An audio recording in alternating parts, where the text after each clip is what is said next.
شروع کرتا ہوں اللہ کا نام لے کر جو بڑا مہربان نہایت رحم کرنے والا ہے۔ حضرت ابو ذر غفاری رضی اللہ عنہ سے مروی ہے، انہوں نے فرمایا کہ مجھے میرے محبوب دوست صلی اللہ علیہ وسلم نے 7 باتوں کا خاص طور سے حکم فرمایا ہے۔ مجھے آپ نے حکم فرمایا ہے مساکین اور غرباء سے محبت رکھنے کا اور ان سے قریب رہنے کا، اور آپ نے حکم فرمایا ہے دنیا میں ان لوگوں پر نظر رکھو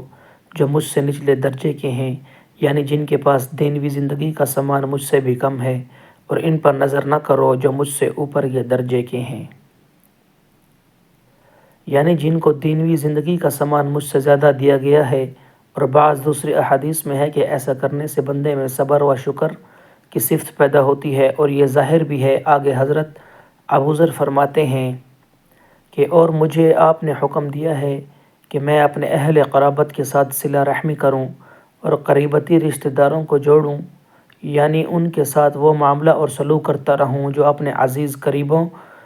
کے ساتھ کرنا چاہیے، اگرچہ وہ میرے ساتھ ایسا نہ کریں۔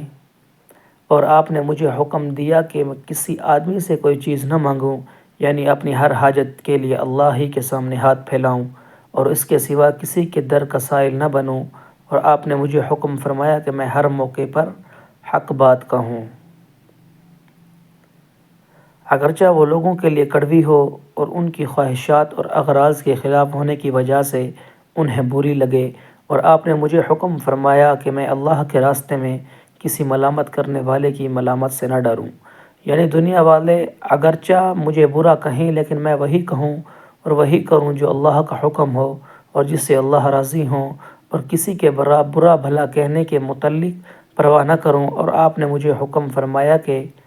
میں وہ کلمہ لا حول ولا قوت الا باللہ کثرت سے پڑھا کروں، کیونکہ یہ سب باتیں اس خزانے سے ہیں جو عرش کے نیچے ہیں، یعنی یہ اس خزانے کی قیمتی جواہرات ہیں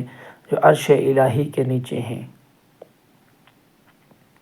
اور جن کو اللہ ہی جن بندوں کو چاہتا ہے عطا فرماتا ہے، کسی اور کی وہاں تک دسترس نہیں۔ پیارے دوستو، مزید اس طرح کی ویڈیو دیکھنے کے لیے چینل کو سبسکرائب اور لائک ضرور کریں۔ جزاک اللہ۔